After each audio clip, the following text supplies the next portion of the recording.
In what appears to be an effort to prove Project Veritas right, a Democratic U.S. Senate candidate unveils her new campaign logo, a guillotine. That's right, the symbol of the French Reign of Terror when Robespierre started executing random people because of his paranoid delusions.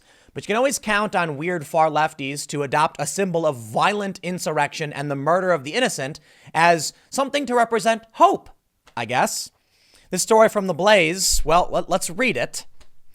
The donkey has long been the symbol of the Democratic Party since President Andrew Jackson embraced his detractors, labeling him I can't repeat it because this is YouTube, in 1828. But a Democratic Senate candidate in Maine may have a rebrand in mind.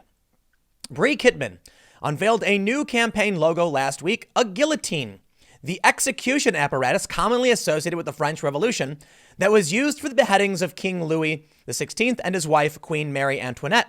But fear not. Kidman, who hopes to challenge Republican Senator Susan Collins in November, says using an image of the deadly device in campaign materials is not meant to be taken literally. We're not going to start a guillotine in Monument Square and start beheading people, Kidman clarified to the Portland Press Herald. It's a symbol of the work we have to do to overcome the flaws in our system. Flaws that have become deeply evident in the last few weeks. What do you mean the work you have to do? It's an execution device.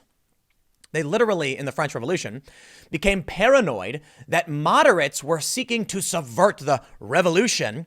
And Robespierre literally started grabbing random people. And I could be wrong because I learned this from a YouTube video. But he ended up getting himself beheaded by presenting a list of enemies to his actual, allies who are then like, okay, before he accuses us, let's just put him in the guillotine. No, the symbol of the guillotine does not represent to anyone doing hard work. The sickle and hammer, I can understand, right? That's a symbol of doing labor, harvesting the crops and building stuff. Yeah, that I get. The guillotine is you saying you want to kill people. That's not hard work. That's actually, I would say it's technically like the easy way out. Hey, why argue with people and try and live in harmony when all you have to do is use force against them and cut their heads off?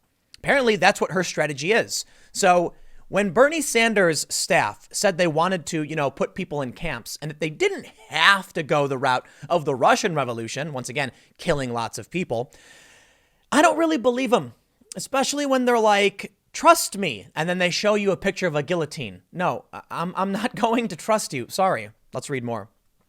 Reign of Terror. The self-described Democratic Socialist, who identifies as non-binary, added that printing the French Reign of Terror execution device on campaign t-shirts is meant to symbolize ongoing class struggles that many inevitably lead to a violent overthrow of the federal government. A guillotine t-shirt reminds others about it in hopes that we'll all be motivated to address the very serious problems with our government before a similarly violent uprising becomes inevitable. Yet that sounds like threatening someone with extra steps. She said she recently endorsed Bernie Sanders. Bernie's got a serious problem with people like this. She's posted an image of an execution device and says, well, we better do what we can to avoid it. It's like, you're the only one talking about killing other people. You're basically saying, do what I want, or this is the result you get. I think we all know what a threat is. Please, Maine, vote against this woman. The Maine Democrat unveiled the campaign merchandise shortly after the Senate acquitted President Donald Trump in his impeachment trial. More details on how to get your guillotine tomorrow. In the meantime, remember, there is not going to be a more convenient revolution, Kidman added. In a separate tweet, Kidman clarified the intent is only to symbolically behead Republicans and money in politics. Yes, it's the Democratic Party that Michael Bloomberg is taking by storm. So you got a problem with money in politics. It's not Trump, who financed his own campaign with a lot of his own money, but only 20% of his campaign spending. If you got a problem with money in politics, it's Bloomberg, and he's currently in third place in the aggregate in your party. No, okay, that's not fair. Democratic Socialists are only technically the Democratic Party now because they're more of an insurgency invading the Democrats. I think it's fair to say they also don't like the Democratic establishment, so we can all agree on that. I just don't agree on killing the people you don't like. No, please, let's not do that. The guillotine is for the plutocratic and kleptocratic norms that have undermined our democratic process. We have to develop ways to subvert the stranglehold of wealth on our government. Bernie Bros, guillotines, and gulags. As the Blaze's Aaron Coleman reported last month, Kidman's use of the guillotine as a campaign symbol is not the first time that the Democratic Socialists invoke violent imagery. In an undercover video taken by Project Veritas, a campaign staffer named Kyle Jurek argued that if Sanders were to win in November, Trump voters will be subject to re-education in Soviet-style gulags. In Nazi Germany, after the fall of the Nazi Party, there was an S-ton of the populace that was effing Nazified. Germany had to spend billions of dollars to re-educate their people to not be Nazis. We're going to have to do the same effing thing here, Jurek said. That's kind of what Bernie's whole free education for everybody, because we're going to have to teach you not to be a effing Nazi, he added. There's a reason Joseph Stalin had gulags, and actually gulags were a lot better than what the CIA has told us they were. Like, people were actually paid a living wage in gulags. They had conjugal visits in gulags. Gulags were actually meant for, like, re-education.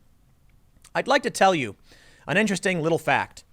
This woman thinks she's leading the revolution by using a guillotine as the symbol.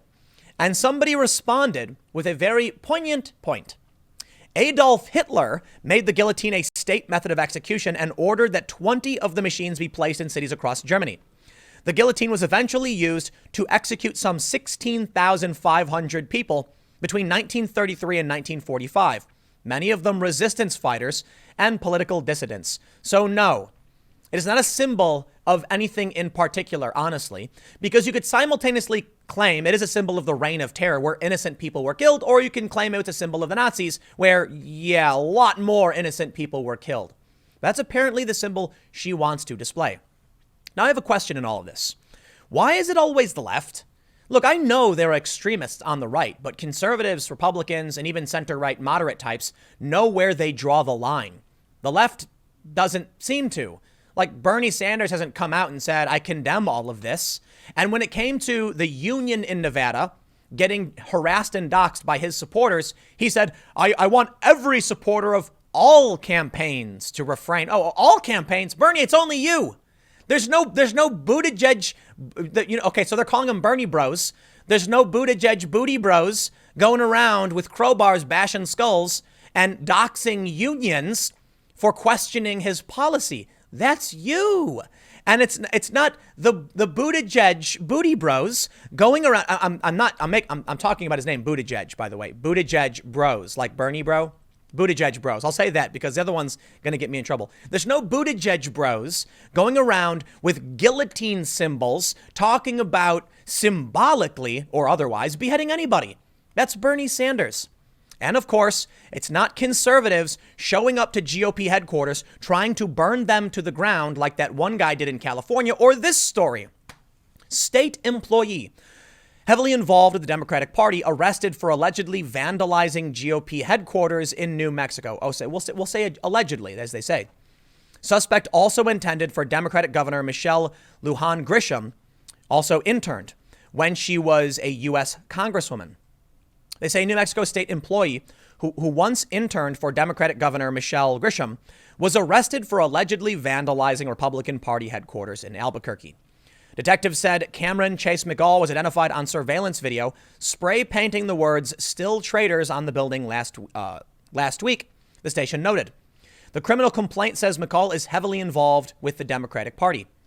McCall is an employee with Expo New Mexico and is now on leave, the station said, adding that an Expo spokesman noted that if McCall is the individual in the video, he could be terminated.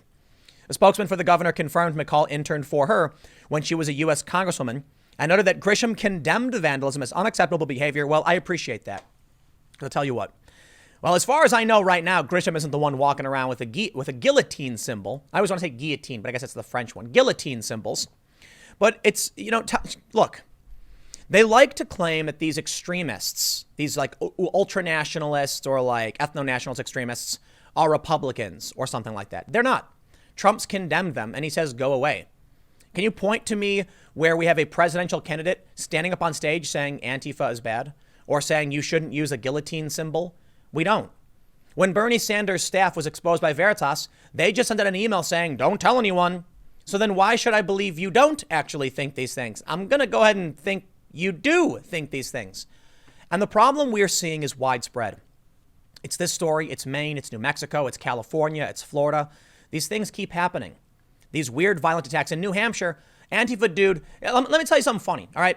Did you know that in D.C., like a week or so ago, 170 white nationalists marched through the streets of Washington, D.C. unopposed? There was a handful of Antifa people there, but for the most part, unopposed. And they walked around wearing masks, chanting whatever. Where was the big Antifa hordes to stop it? Nowhere. But you know what happened at the New Hampshire primary?